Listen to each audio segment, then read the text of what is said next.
Good morning, my friend. How are you? Good morning. I'm well. How are you?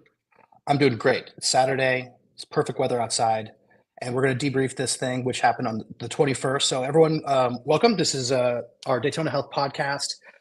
We're calling it a podcast or vidcast because I hate the word webinar. I can't stand it. Webinars are for like corporate training and something to put you to sleep, which most of them do for me anyway. I'm sorry for the people out there who have great webinars. Anyway, so welcome to me and Laurel. We're going to talk about debriefing one of our Daytona Health live events that we had last month. But Laurel, how are you doing this morning? I'm good. It's sunny and it's beautiful. It's 60 something degrees here in North Carolina. I can't wait to get out in the sunshine. It's a beautiful morning. I know that it's 3 hours earlier for you over there, but I know it's beautiful over there too. It is beautiful over here. So the thing I wanted to do was, since we had our first longevity live event last month on January 21st, of 2024, it went insanely well. And I think there were a couple of hiccups that it was just a lot of people. We had to turn people away. It was so popular. Mhm. And I would say, I'm so curious about what you thought and how you overall thought it went. How do you think it went? I too was really surprised and really pleased with the outcome. What my biggest surprise was at first was how many males there were. Like I was thinking there was going to be more women, but it was a very male dominated crowd. I don't know if you noticed that or not, but it was I did very male. not notice that. Did not notice that. Yeah, well, I came equipped to talk about a bunch of women things, and there was a bunch of men in the audience, which they still need to know about the women things too. So that's That's a lot fine to as know. well. But I was really surprised at that, which was a good sign because, as we know in our society and in our communities and in our health, that women make most of the healthcare decisions. Women are usually the head of the household when it comes to that kind of thing. They are prompting a lot of things around healthcare for their children, for their families, for their husbands, even their parents. They're directing care. So I thought that was very interesting to see more men in the room than women, which is a good sign. That was one of my first impressions. Yeah, I was impressed by how packed it was because we didn't give much details on what we were going to talk about. It was more of an open forum. Yeah. We were going to give a small little 30-minute kind of intro into what we were doing, not just really as a company, more just to talk about health and longevity in general. And one of the things I did notice was it was like people were glued to us. This is what I got told after, after it ended. And we'll talk about this in a bit, but I was told, oh, like, you guys are such a good team. You're like the scientist and she's like the artist. I was like, yeah, she's the scientist and artist. Don't worry. I'm just the scientist. But that's a good sign. So I'll tell you one thing. I was prepared to go down two different rabbit holes when I first got there. I Yeah. wasn't sure if this crowd, especially in Austin, Texas, which is a town which, if people listening to this have not been to recently, I highly suggest you visit. There's such a focus on early adopters, health and longevity in general. There's a yoga studio on every corner. There's opportunities for people at every level of performance who want to put and invest time and money into their longevity. There's somebody for you there. That's one thing I've noticed just being there for a couple months. But I would say the two rabbit holes I was prepared to go down, and I wasn't sure which one of these would predominate. One was kind of the science of it, like, what do I actually do to improve my triathlon time by like 5%? Or, oh, how many minutes in a cold plunge do I need to do? And I was like prepared with all that data, just reviewed some of that stuff and some of the most recent papers. What are the things, what kind of protein macros, and all those really technical, tactical questions. The other rabbit hole I was prepared to go down I thought was going to be less popular, but I think I was wrong. It tended to dominate the conversation when we were on stage anyway. Was, how do I stick to this stuff? Like, I'm just busy.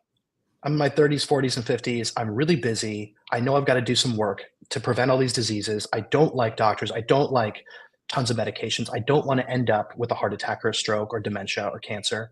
I need to improve my metabolic disease. I know kind of what to do. It's just so damn hard to stick with it for a long time. Is that your impression too, or do you feel? What did you feel about that? Yeah, no, I would agree with that, that it was very dominated by adherence. How do we adhere to all these things? It was a very educated crowd. That was one thing that I would say too, and that I was kind of expecting, but also knew that they came equipped. They were an educated crowd.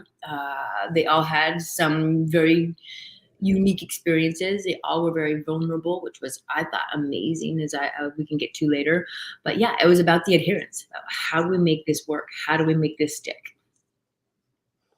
So when you say educated, it brings up an interesting question, which is something that we typically don't struggle with because our members at Daytona are also kind of from a narrower group of background education, like they're pretty educated as well. Do you feel like that represents most people in America right now? I mean, obviously everyone's at different levels of education when it comes to like what to eat, how to eat, all those things, or how to move, right? We know there's a spectrum. It feels like for me, after COVID, people took even more interest in their health and are trying, they're listening to the podcast, they're listening to the recommendations, they're using apps for their health, all this stuff. Like, do you feel like that's true? Like, do you feel like overall America is getting more educated around, like individuals are taking more action around getting educated?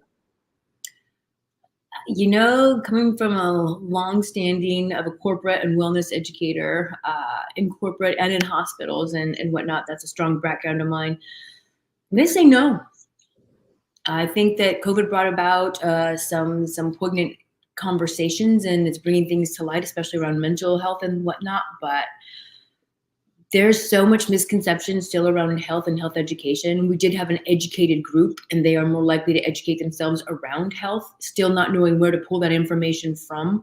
But I do think that around health and wellness and our holistic life, that we're not educated. There are so many things being fed to us, even more since COVID, about not being educated.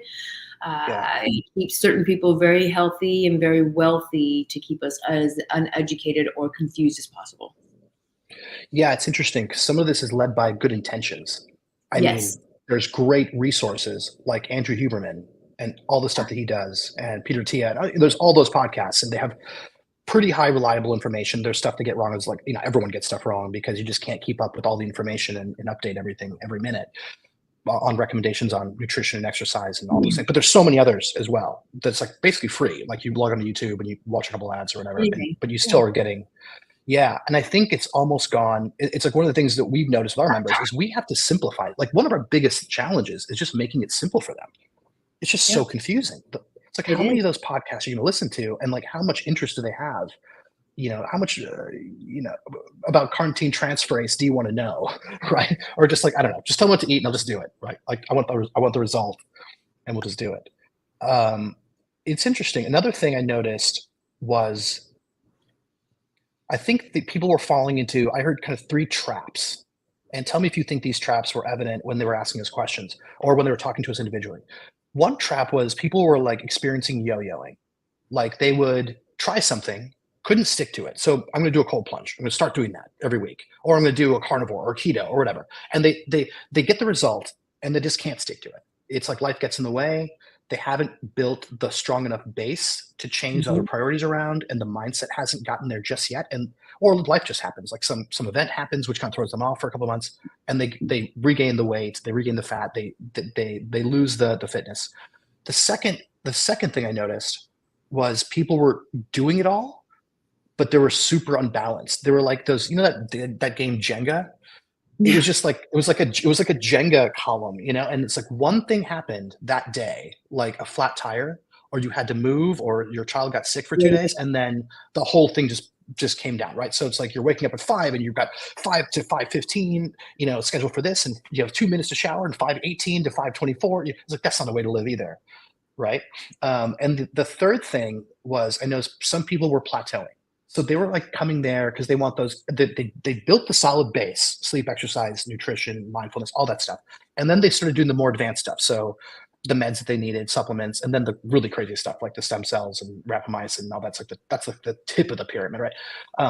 But they like I can't get my heart rate to go below 75. It's like I know every 10 that it goes down, there's a significantly reduced risk of long-term cardiovascular health events, right? So they just plateaued. So they hit a level they just couldn't get above it. So those are the three patterns I saw. What do you think? Yeah, I would agree. I would agree with most of those things that you just said about where they were at, what they were coming from, and what points of view, what they've experienced, and what they were bringing to the table, and what they wanted some clarification on, or just even validation. I think a lot of it was there was some validation among peers, like I'm going through this, I've hit this, I've done this, and having some validation. and having a group of people that was like, yeah, yeah, yeah, that gave that validation and room for it to talk. One of the things that I was really, really pleased about, and that made me, that I'm still really, really think back on and think very proudly on, is that the audience became very vulnerable. There were some very personal experiences shared around where they were in their mental health or their physical health and what brought them there. I gave a very safe space, which is to talk about health and talk about those things that you're talking about having the plateau or building the base or not being able to deliver the base, or how they crumble when something doesn't fall into line. It created a very safe space for people to talk. And we had 20-year-olds talking about things. We had 30-year-olds, 40-year-olds, 50, 60-year-olds talking about, well, this is where I'm at. How did you do that? Give somebody my advice when like a 30-year-old talking, I think he was 35, talking to the 21-year-old. Well, if I could give you this advice, this is what I would say, because I've been there and this is where I'm at now. And it was very vulnerable, which is really hard to do in healthcare and in longevity and health span. It's hard to be honest and to be vulnerable. So that we opened up a platform that really allowed that. That was probably one of my biggest takeaways, but it did encompass all of the three things that you noticed. That's interesting. I didn't notice that vulnerability. I just always figure people are like us, right? They just talk about it. But that's I'm the artist. You're the you ignore. I absorb all that. I ignore all those cues. It's the MD training took all the artists out of me, I think. Yeah. So I think a lot of people want to create those environments. What do you think you did or we did to make that happen? I mean, I'm curious from a tactical level. Yeah, I've been thinking about that. I know that there's a very analytical point from you and whatnot, and a very, nurturing and welcoming thing from me. Not that you don't have that as well, but I do think it was the dynamic and the way that things were brought about. I think that we had enough time before the event that people started to get to know one another. The environment was very safe. It was cozy. It was raining outside and kind of cold outside, and we brought the event inside. So it was, we were tightly packed. I felt a kinship. The energy was right. We provided a really nice environment for it to happen. And that was something with, our beautiful and wonderful Health Valet MJ had these beautiful pieces of furniture brought in that created warmth and created an environment and set the stage for things to happen. She also had an amazing caterer. We had the right kind of food and drink. We had all of the things that opened up the creativity and the vulnerability. And then they started to have their own conversations, and it was a comfortable environment. It was not a sterile environment like most people get in healthcare. And then you and I were very approachable individually beforehand, and even more so afterwards. I had some conversations before, and then afterwards there was a line of people to shake my hand, to hug me, to talk to me, to say something. And I know you hug you. No one hugged me. Because you're not the artist. Remember, you're just the brain. Dang it. No, people were hugging me too. It was a very welcoming thing. It hit a lot of notes, and people resonated. So when people resonate, they are more apt to open. It's that building of the trust. It's one of the things that we do in coaching, that we do at Daytona, is really building the trust, getting that foundation, understanding and listening. When you were listening to them, because and you said we're gonna get to this. I'm curious. There were definitely questions that were more comfortable approaching us on an individual basis, as you mentioned, versus kind of putting your hand up in the whole group. I have a couple questions on that, on your perception of this. One of those is, did the 20-year-olds? Do you feel like there were some common themes that they were all like? Was it a vastly different exercise for them to engage with like health and longevity and behavior change and lifestyle modification and education from like the 22-year-old who's there versus the 6-year-old who's there? Do you feel like there's a lot of commonality, more commonality than difference? I do. There was still a lot of unknown. The 60-year-old is they're all still being thrown the same information. There's a lot of information overload, whether you're 22 or you're 62. And the 62-year-old may have more experience going through that, especially especially one of the things that I talk about a lot is with women is we've been given so many things and fed so many things and told to do this, this, and this that we have experience behind it, but there's still new information and data being served. And so they still don't know where to go. And neither does a 22-year-old. They may be looking at the 62-year-old for a little bit of Right. validation or somewhere to lead them about what worked, where are you at? But the 62-year-old still doesn't know anything. And the 62-year-old is still being told to just listen to your doctor. So it's a generational thing where there's still information coming in at all sides, and knowing how to decipher that or where to go is still very common around any age group. Especially with the older generation where there's instilled this kind of shamanistic quality to someone with an MD after their name, Yeah. right? And I mean, there are a growing, but it's still a small number of MDs who understand how all of, inflammation connects to metabolic health, and how metabolic health and that stuff connects to all the other diseases that we all care about, cardiometabolic, cancer, cognitive decline. We get it. And that takes concerted effort to do that, and it's cross domain. You have to really read across a lot of different domains of medical knowledge, and that's not how healthcare is really set up, isn't it? Is it? I mean, it's healthcare set up to go like from the tree trunk to the root, like, or to like a branch, like, and the branches get smaller and smaller and smaller, and you end up having, if you have diabetes and obesity, you have like 4 doctors all of a sudden, and you're like, what do you guys all do? And you've got a pain specialist now because you've got chronic knee pain, and now you've got you've got a repertoire of doctors, when some of that stuff could have been avoided, and build the team a little differently. Build the Yeah. team with some doctors is obviously we have a role to play, but build the team more with the rest of what we do, which is like, okay, where are the health coaches? Where are your dietitians? Where are your personal trainers? Where are your life coaches? Where are your executive coaches? Where are people who are trained in behavior modification, given the fact that lifestyle has such a big role to play? I feel like that's an easier, I don't want to say the word sell, but it's an easier proposition to accept for somebody in their 20s and 30s than it is in their 60s, because health coaches didn't exist when they were in their 20s. I mean, it wasn't a thing. This idea of coaching people to change their behavior or modify their lifestyle mindset so they can incorporate these behaviors and avoid diseases just wasn't a thing. It was like a very reactive process, and whatever the doctor said, so just go do that. But just most doctors don't have the time to be that general or educate themselves, or they can't be an MD and be a personal trainer at the same time, or health. It's just different skill sets. It's just really hard for them to pick all those up. Well, they're not taught that. Think about your medical training. You weren't taught that. You weren't taught things in nutrition. You weren't taught things about that. You spend what 6 weeks or 2 weeks on something around nutrition and things like that. So if you look at the education system, even behind our MDs, and where, go ahead, it doesn't encompass things like that. I got 0. So when I went to med school, it's 2001, right? 2005. Yeah, I was being generous. I was being hopeful. Yeah, that's changed. That requirement's changed, but it's nothing like what it should be. Right? It's nothing like what it should be. Yours, but not by much. Not by much. And I think the thing that holistic are just not in the doctor's repertoire. So they're still coming out of med school with a different agenda, or a different set of educational goals or professional goals than the holistic practice that we are doing. The whole version. You're not taught anything about mental health necessarily, unless you're going into psychology. You're not taught anything necessarily about the spiritual health, or the whole aspect of putting the whole human together.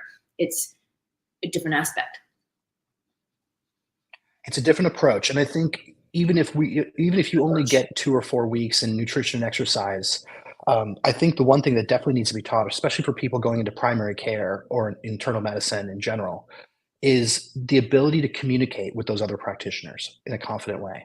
So like to be able to talk to a dietitian and give them like the heads up on, this is kind of what my patient is facing, and I want to refer them to you. And then when you get that report back from them, when you are having closing that consultation out, where you can build that dynamic. So like, it's not just other doctors are consulting with them. I'm just saying to primary care and internal medicine, because I think it's really important. There's certain specialties where you're going to be an orthopedic surgeon. They know how to talk to their PTs, and PTs don't know how to talk to them. We don't have that in internal medicine as much as we'd like to. We're other like set of professionals, and we need to start building those teams on a more formal level. I totally agree. Can I ask you something? So, not to get into too many like identifying details, but what kind of questions were you getting when people asked you, like after the Q&A, after we kind of broke up, we just were having food and people were mingling and creating community? What kind of things were people asking you about? A lot of when women came up, the women that were there wanted to know about what we touched on, basically about hormonal health, what to do now, what to do for their daughters at 9 years old and 10 years old, that they're noticing these things that didn't happen to them or even their older children.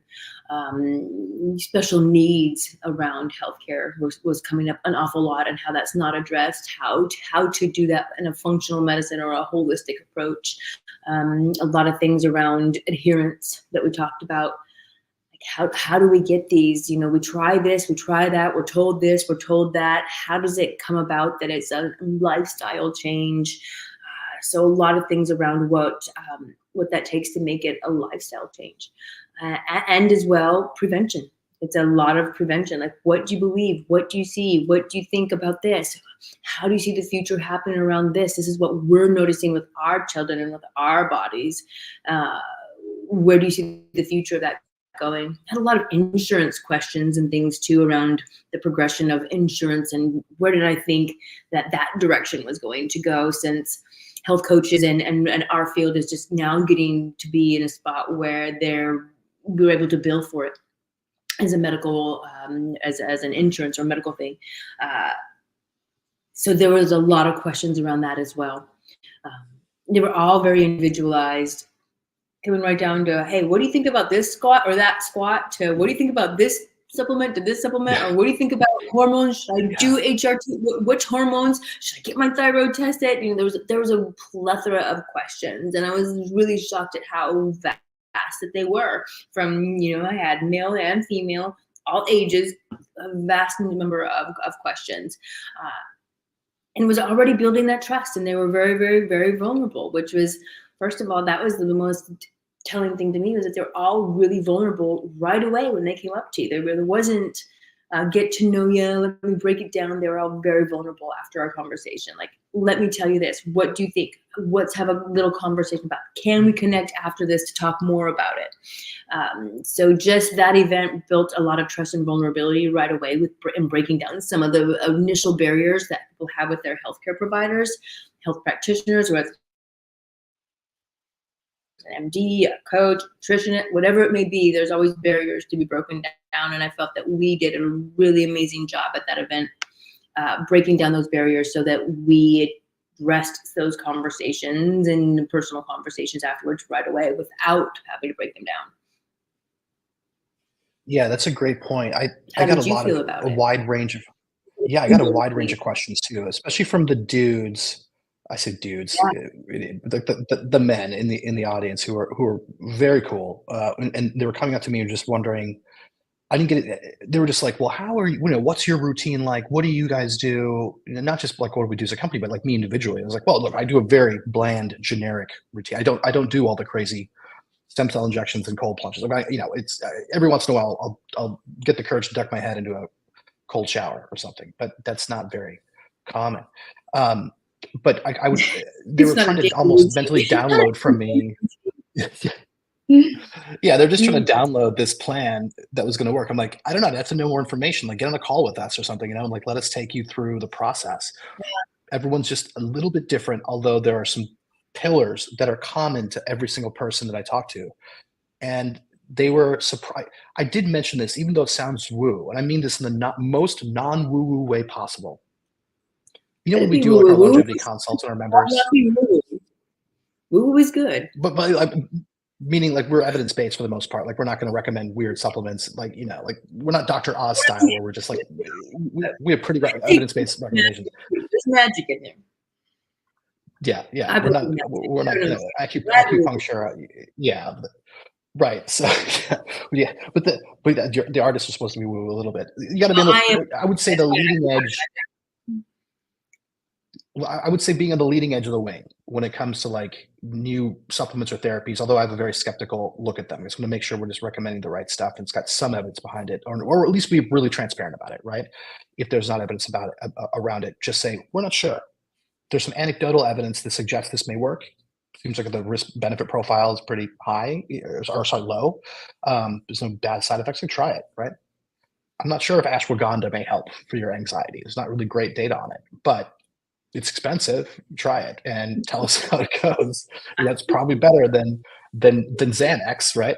It's so um, I did get yeah. So there were a lot of guys, a lot of men, especially in Patty Barrett, one of our advisors, cardiometabolic specialist, calls the age 50 to 70 for guys Sniper Alley. I was like, what does that mean?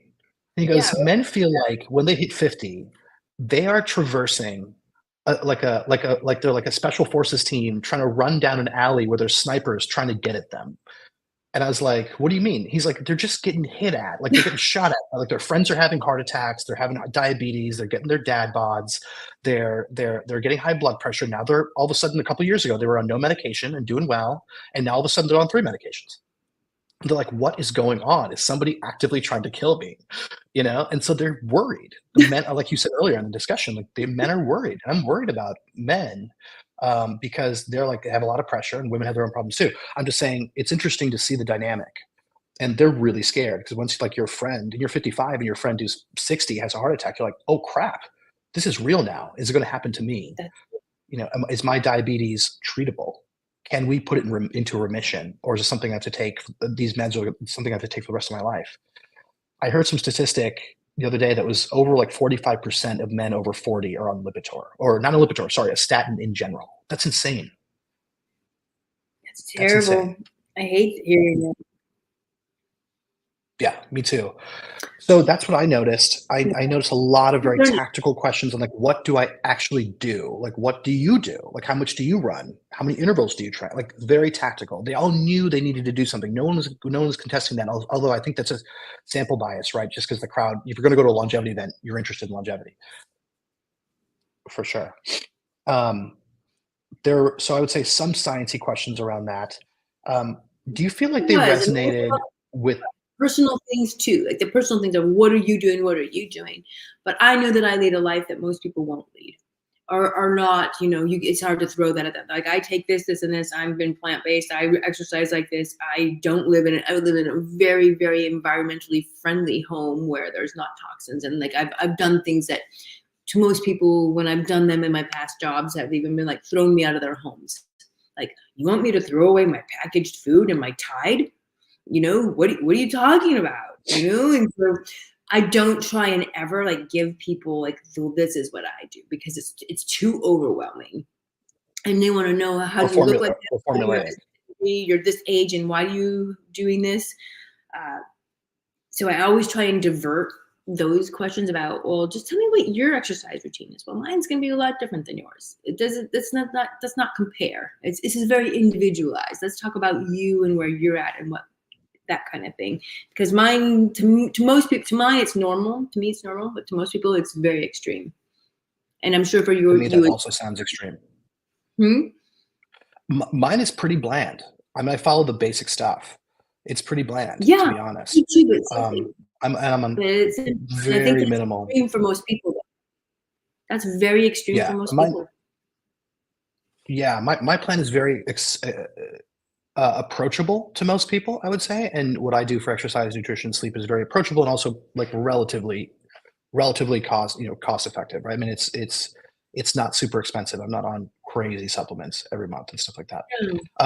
I did find it was interesting on the consistency. So when we started talking about the behavior change techniques and the principles behind lifestyle modification, and everyone just initially went to habits. And that's what always happens. It's like habit. I'm like, okay, let's step back there. Like, there's habits, but when Michael Jordan was playing basketball playing basketball well was not a set of habits for him. There's a lot more other ways the brain thinks about engaging in activities consistently, especially when they're uncomfortable in the beginning or uncomfortable at certain times. Like, hey, there's times when you don't want to go outside because it's 10 degrees. Like, should I take this 10-minute walk? Yeah, you should. Like, how do you do that? That's not a habit. That's intention. And we started talking about that on stage a little bit. I felt like people were really leaning in because they'd never been told this stuff about, like, your environment, your social circle, your kind of spirituality, your purpose and meaning, kind of what really is driving you to lose that weight. Even though I know that we hate talking about weight loss because we don't really do weight loss, we do metabolic health, um, which includes as a side effect fat loss, which is what really people want. But I noticed that, like, because that part of the knowledge was less familiar to them. Like, oh, like people can modify consistently for time. Like, yeah, like coaching is a part of that. That those things, and habits and intention are the other two parts, right? So there's a couple more I'm missing, but I felt like that was new knowledge to them that no one had really explained. Like how do those people who get healthy stay healthy for years? I'm 44. How am I going to do this when I'm 66 and still have a relatively stable routine that works for me? Did you feel like that too? I did. And people are always looking for, and I know that we've had, some webinars or podcasts around this too. We called it the habit trap. Um, Anybody can develop habits, but changing your mindset is different. So that's one of the things that I talked a lot about is anybody can, you can get up, and routine and consistency are very key in developing that mindset and changing that mindset and developing good habits. But if it's just a habit, it's going to fall away. Just as easily as it comes, it can fall away. It's when that mindset changes. And those are the things that I talked about a lot too, is, well, do you just get it, what are your habits? I'm like, well, I don't really have habits. I guess they're habits, but it's also just the way I live. And once you start to develop those things and that changes, then it's not a habit. It's just my life. And so what did they say when you said that? They're like, oh, they resonated. They're like, okay, yeah, that's what we want. That's what we want. How did you do it? Like, what steps did you take? Yeah. And that's when I let them know too, like, okay, so between 6 to 8 months, I'm noticing things in our patients and our clients that's when it's revealing. It's not just, here's 12 weeks, you can develop a habit in 12 weeks. Well, you can break that habit in a week. But if it's a lifestyle, you're going to come back, and it's easier to come back to it. You're not ever going to break a lifestyle. Your lifestyle is your lifestyle. You eat like shit, you're going to eat like shit. You eat well, you take care of yourself. You're going to do that regardless of where you are, what you're doing, what your income is, what your job is, where in life you are. Are you in Dubai, or are you in Spain? Are you in the US? You're still going to take care of yourself.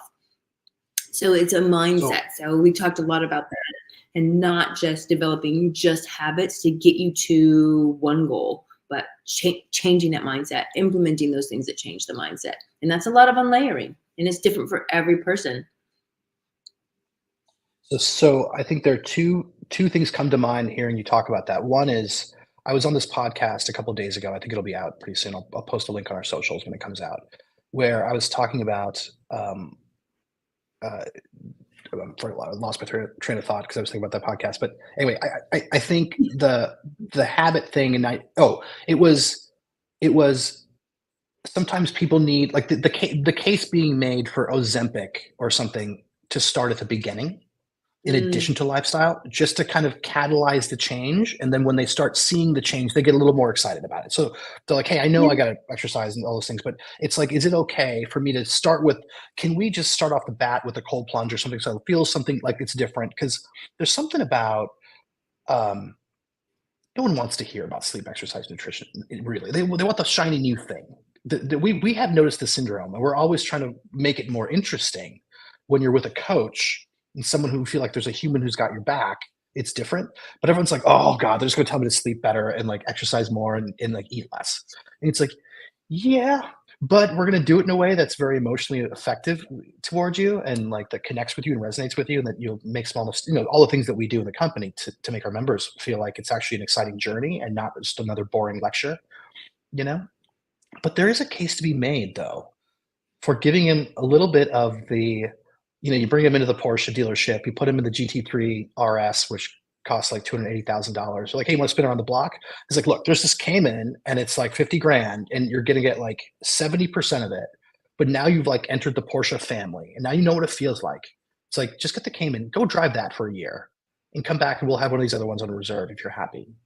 Do you think there's a case to be made for that? Like where you give them a taste, you give them a little bit of a taste, or just get them to see results quickly And something like a cold plunge once a week, even though there's like, I think they're overrated in general. And just to be honest, and that's a whole other podcast or a podcast we could do.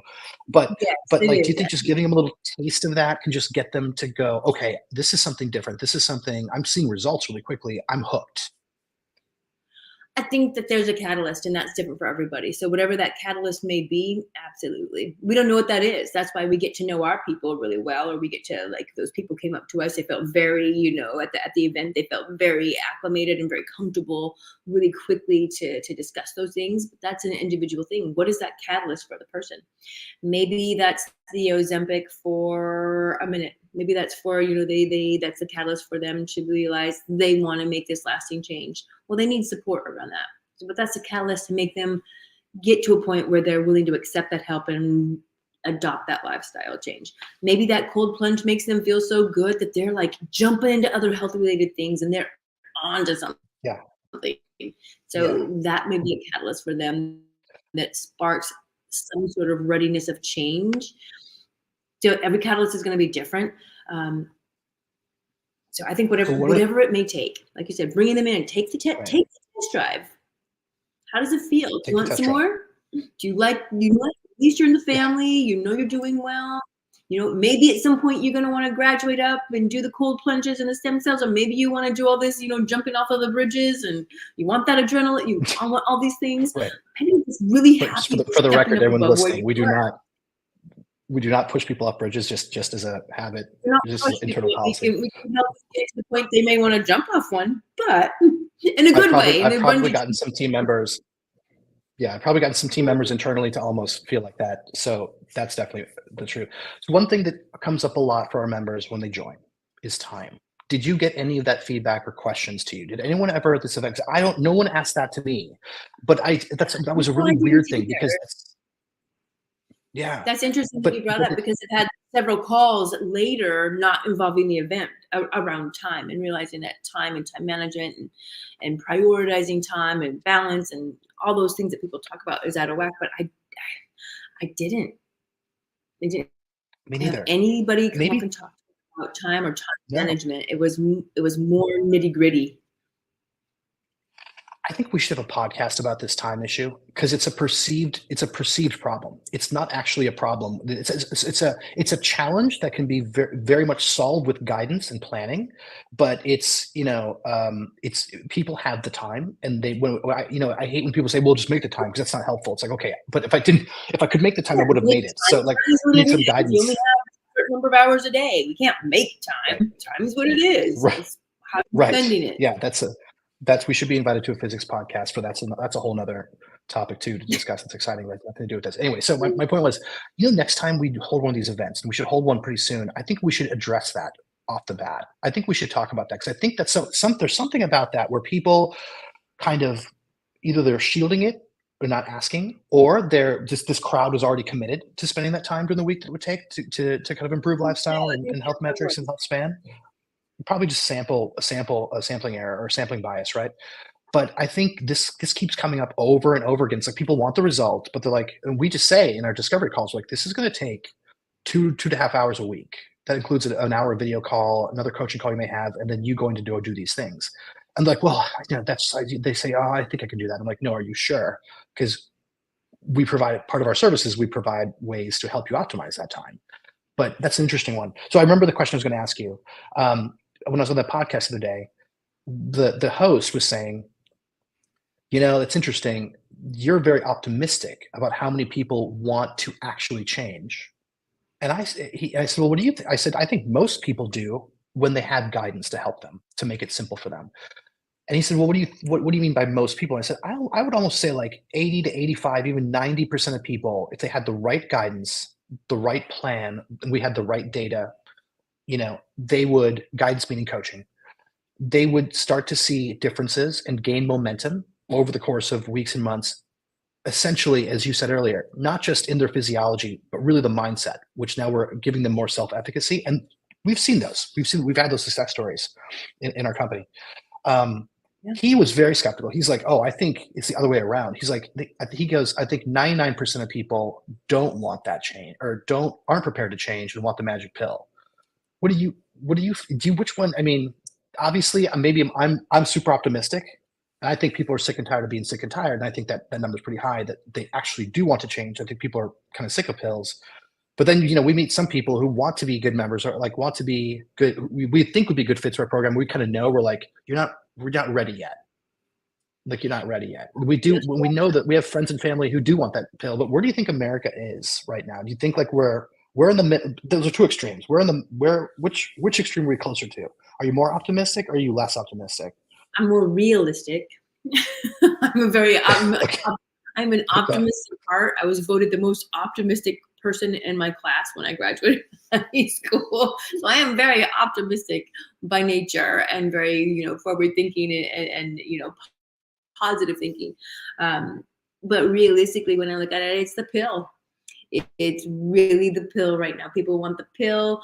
People, you even look at things around like implants. You want a big butt because that's what's popular right now and what's considered attractive. Well, you can just go get an implant. Just go get Okay. the Brazilian butt lift. Go get some implants. Don't go to the gym. Don't put in the 8 to 10 months. Just go get it in a week or two and then recover and then have all these other risks that you have. But you can get that. You can get I'm a everything you want instantly. So there is I very pray. much so, and even in the generation social media is, and what we're praying to our youth about what that looks like. I think it's very much give me the pill, give me the implant, give me the surgery, give me whatever I need to have it instantaneously at a certain age, and even at some other ages as well. Mm, But I think that is changing. I'm very optimistic that's there's a shift.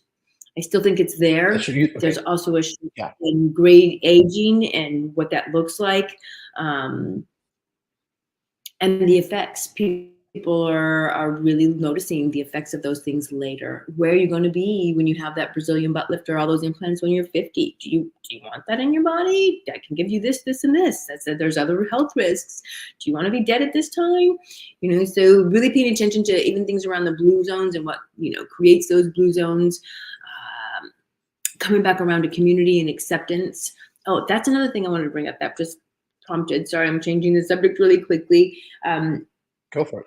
Is community and social.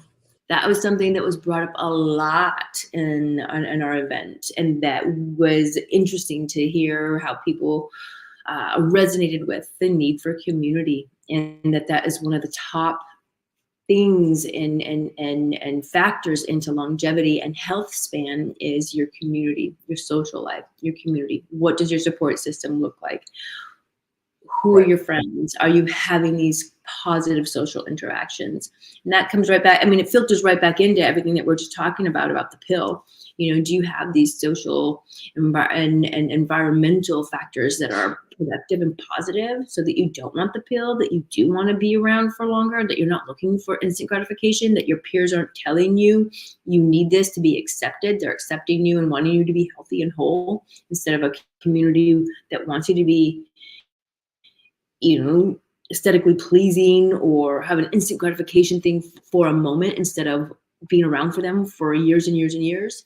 So it's interesting that came up a lot too. And that's something that I meant to mention earlier Mm, when you asked what I noticed was the thing around community and social, building right. those connections and the importance of that in life and in health, not just in life, but in health. That's really prominent, and especially after COVID, especially with all of the things around social media and how people are working from home, and that there's a social connection that's missing. And so it's very, very important around mental health, and that's one of the things that we look for in health span is Yeah. mental health and social health. Absolutely. Well, we have to, I really want to continue holding these events. It doesn't have to be just in Austin, but I think we got to hold these events because I'm seeing I like Austin because the incredible community that's built up around this, that's kind of already accepting this stuff. And I think it opens up. There's a lot of Mhm. places as well that we can attract a cool audience, so we can get the artists and the scientists on stage again. Um, but yeah, I think this went really well. It opened up my eyes in certain ways. I was very surprised about some of the things I thought I was going to get. I thought I was going to get much more technical, sciencey type questions on exactly how does rapamycin work and things like that, which I was prepared to answer, but was surprised to hear across ages, people were really worried about consistency and the other kind of and were interested in like kind of lifestyle and how to stick on this plan so you just don't get into those three traps, the yo-yo, the plateau, and the kind of unbalanced life. So let's do this again.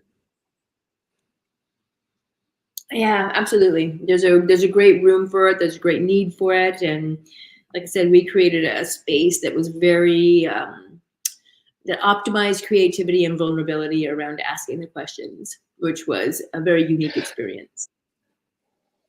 Awesome. Yeah, we should have another podcast. It would be so fun to have another podcast. What would be fun topic? Would be like things that are overrated or underrated, like some of these health tips, tricks, and hacks. God, Oh, I everybody's hate an even expert saying those things. on that. Yeah, I think we should get like 15 of them. We look up the data, just make sure we have all the data right straight on, so we know like what level of evidence there is behind it, and like and just what everyone's talking about, like the cold plunge thing, for example. I personally think it's overrated. I don't think you need to be to jump into a glacier, for 3 times a week, and battle a polar bear for real estate on that. But that's me. There's like much No, easier, cheaper ways to. you did it. Yeah. Those things have What been any other around for so takeaways you wanted to long. talk? There's nothing new about that. That's been happening for centuries and centuries. That's been happening for a long time. It's just all of a It's just sudden a it human becomes thing, right? yeah. Well, It's things like, come oh in my gosh, we waves. live longer on this. Like, yeah. Yeah, and doing cold plunge, but not doing your 30-minute, your 150 minutes of cardio a week. That's Yeah, that's just bad. yeah, So it's right. like it's not You going to can't be a just replacement for that. 3 times a week, and your metabolic health is going to go away, your issue or whatnot. It's Yeah, not going to improve right, just from that alone. It's a combination of things. But right. yeah, I think that would be great to talk about because everybody has questions around these newest, latest things or the newest, latest gadgets and that kind of thing. There's a lot to talk about. I mean, we have a lot of Um, talk about and bring light to. Totally. And debunk, or not be maybe not debunk, but be skeptical. Yeah, we talked about some of those beliefs. We should probably just write down those things that they were asking us questions about, and we can address those like individually too, like in a Absolutely, thing. because if one person is asking, you know that there's a line of people behind them asking and wondering the same things. Yeah, definitely. And there's a great resources out there, but I still think it's like take a long time to listen to every one of Andrew's podcasts, even though he does a great job with them. But that's He's hours an and hours and amazing, hours. right? Amazing Uh, job, but it's not for everybody. I like how you can jump to certain points on his things and his podcast, or podcast in general of what you want to listen yeah, to or what you want to hear because there is a lot to I think think through. the network effects here are important to consider. Meaning, naval aviators when they go to Top Gun, the point of Top Gun was not to just go train the best of the best. It was to train people so they go back into their fleet squadrons and they go train their peers what they learned at Top Gun. So it's like people who come to these events or listen to those podcasts or our podcast, they're going to go back and distribute that information for to be evaluated with their social networks, right? And then so on and so forth. So that's how these ideas get kind of transmitted. And like we said before, we're pretty evidence-based ideas. Our secret sauce is how do we emotionally blackmail people to actually do the action versus reinventing the squat, right? There's plenty of variations of squat that work just fine. Brazilian butt lift. Okay, see, that's my term for the day. So I heard people say that, and I didn't know that was an implant. I thought it was just like a reduction or surgery just with some suture or something. But that's a thing. That's I learned that today. People have died from getting those. Like hundreds of people a year, thousands of people a year die from getting Brazilian butt implants or implants in general. Oh my gosh, interesting. See, anything else that So you want to cover that there is something to be said about it. Yeah, yeah, Mhm. they're looking for a look. Anything else that we didn't cover you want to make sure we touch on? I really wanted to give some props that we didn't quite get to, like Frog Fuel or to Ooms Chocolates that were Yeah, sponsors and sure. that showed up and that we didn't quite get enough time to give accolades to and appreciate. I really wanted to spend, I Good want to point. pay attention to that and giving our sponsors more of an audience as well. They were so involved that I know it just got kind of overlooked, but they were important people and that day too, and they made a huge difference and an impact and made the event what they were too. So Frog Fuel and Ooms Chocolate, they did amazing. I think there was, and then we also had an author there, Carl Grant, who was giving away books and signing books that had great things to say. Totally. So we appreciate all of that too, and really hope to build partnerships with them as well, and giving them some more space to be a part of the conversation. Cool. I think that's a great idea. We'll definitely make that a checklist item and make sure we hit that. We were so, it was just like us two were so overloaded with, just bombarded by people. We were like overwhelmed by just the attention. So awesome. Okay. Well, it's coming up to almost an hour. So I say we sign off, and we'll put on our socials. We'll put these and clip them up on our socials. Good job. Thank you so much for doing that. MJ, who's producing this right now, thank you to her as well for just creating the environment necessary to make those conversations happen, bring people together like that. And then what we'll do is we'll let everyone know when we have one of these other events and what city it's going to be in, and we'll continue the podcast in between so people know how we're thinking about these things, and the kind of approach we're taking, which is very different than every other, I would say, a lot of other organizations. And for the most part, it works. We get some resistance with a capital R, but we wear them down. It works. They stick to it eventually. So, okay. Thank you very much, LT. Appreciate it. Thank you. Appreciate this. Enjoy the rest of your day. Thank you, MJ. Can't wait for more. Okay. All right. Let's